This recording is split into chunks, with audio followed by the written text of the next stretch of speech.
Assalamualaikum warahmatullahi wabarakatuh. Halo semuanya, perkenalkan nama saya Ananda Wulanjari Puraningsih dengan NIM 2007833 dari kelas 3A Program Studi Pendidikan Ekonomi, Fakultas Pendidikan Ekonomi dan Bisnis, Universitas Pendidikan Indonesia. Nah, di sini saya akan membuat simulasi mengajar secara singkat dengan menggunakan metode ceramah, tanya jawab, dan kerja kelompok dengan materi sistem pembayaran. So, tonton terus sampai akhir guys. Assalamualaikum warahmatullahi wabarakatuh. Selamat pagi anak-anak semuanya. Apa kabarnya hari ini anak-anak? Alhamdulillah, ibu juga baik. Nah, ada baiknya kita berdoa dulu untuk memulai pelajaran pada pertemuan kali ini. Nah, di sini ketua kelasnya siapa ya? Kalau gitu, ibu mau meminta tolong kepada Ilham untuk memimpin doa.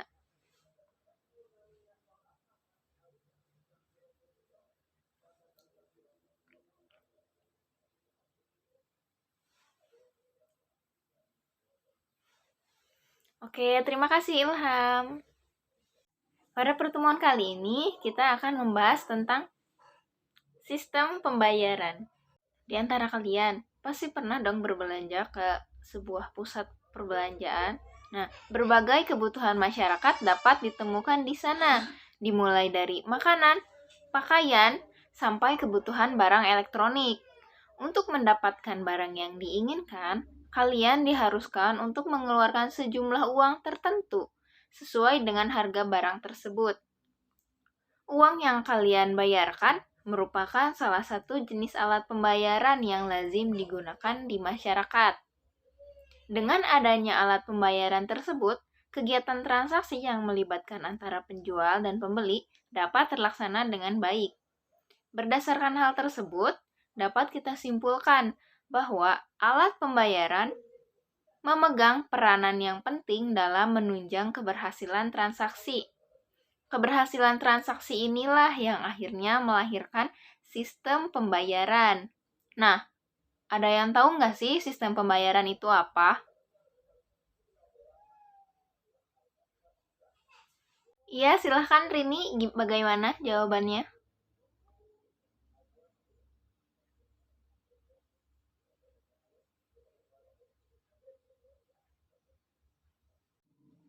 Oke, betul sekali. Terima kasih ya Rini sudah membantu menjawab. Nah, betul ya.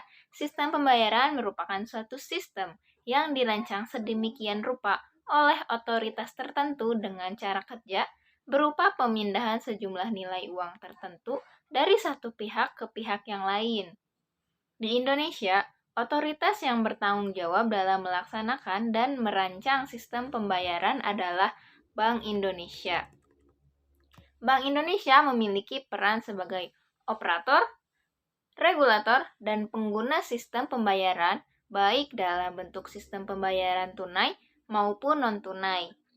Selain bank sentral, pihak lain yang mendukung kelancaran sistem pembayaran ini adalah bank umum atau bank komersial. Komponen yang membentuk terciptanya sistem pembayaran adalah sebagai berikut. Nah, yang pertama, ada payment instrument atau alat pembayaran. Setiap jenis transaksi memerlukan alat pembayaran yang memenuhi standar fisik, hukum, dan peraturan baik dalam bentuk alat pembayaran tunai maupun non-tunai. Nah, ada yang tahu nggak sih contoh alat pembayaran tunai itu apa? Contoh alat pembayaran non-tunai itu apa? Iya, silahkan Putra, jawabannya bagaimana?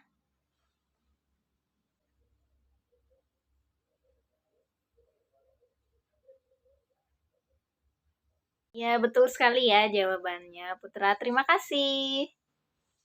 Nah, yang kedua yaitu sistem transfer dana antar bank. Sistem ini memungkinkan terjadinya pemindahan dana dari bank yang satu ke bank yang lain. Faktor penting yang mempengaruhi pengoperasian sistem transfer antar bank adalah penggunaan teknologi informasi.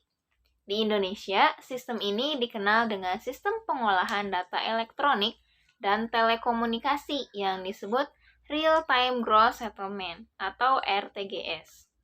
RTGS adalah proses penyelesaian akhir transaksi, pembayaran yang dilakukan per transaksi dan bersifat real time.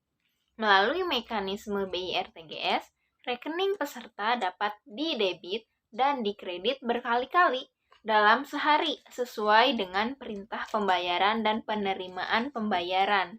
Yang ketiga adalah lembaga yang memproses sistem pembayaran. Di Indonesia, lembaga yang dapat menjadi operator teknis dalam proses sistem pembayaran adalah Bank Indonesia, PT Kustodian Sentral Efek Indonesia atau KSEI untuk transaksi keuangan di pasar modal, dan switching atau penyelenggara clearing alat pembayaran menggunakan kartu atau APMK. 4 adalah saluran pembayaran.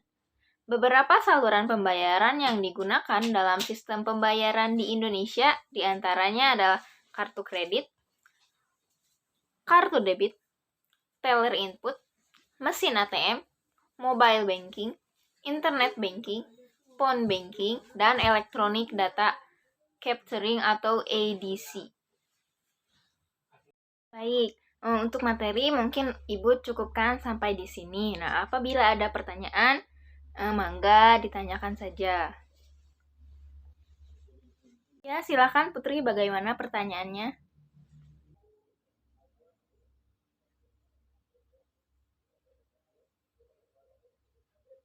Jadi, dalam perekonomian, sistem pembayaran memiliki peran yang sangat penting. Yang pertama, menjamin kelancaran pasar sebagai tempat transaksi.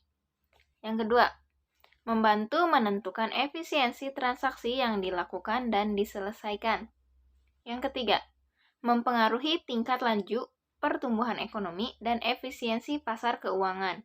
Yang keempat, mendorong mobilitas aliran dana secara lebih cepat melalui layanan sistem pembayaran yang lebih beragam. Ada lagi yang ingin bertanya? Iya, silahkan Suci, bagaimana? Sistem pembayaran itu perlu dijaga keamanan serta kelancarannya, karena dengan adanya keamanan dalam sistem pembayaran, maka rasa percaya masyarakat kepada pemerintah dapat meningkatkan transaksi pembayaran. Apakah ada yang ingin ditanyakan lagi? Oke, kita cukupkan sampai di sini apabila tidak ada pertanyaan lagi. Namun sebelumnya, Ibu mau ngasih tugas nih, tapi kelompoknya sesuai dengan kelompok minggu kemarin ya. Nah, buat kelompok pertama, yaitu penyelenggaraan sistem pembayaran non-tunai oleh Bank Indonesia. Kelompok 2, tentang sejarah uang. Kelompok 3, pengertian, fungsi, dan jenis uang.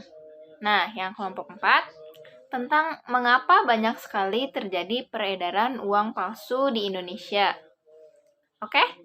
Untuk pengumpulannya seperti biasa 1 minggu. Cukup sampai di sini pembelajaran kita hari ini. Kita lanjutkan lagi minggu depan. Sampai jumpa. Wassalamualaikum warahmatullahi wabarakatuh. Cukup sekian video simulasi yang dapat saya sampaikan dan tampilkan, kurang lebihnya mohon maaf. Wassalamualaikum warahmatullahi wabarakatuh. Terima kasih.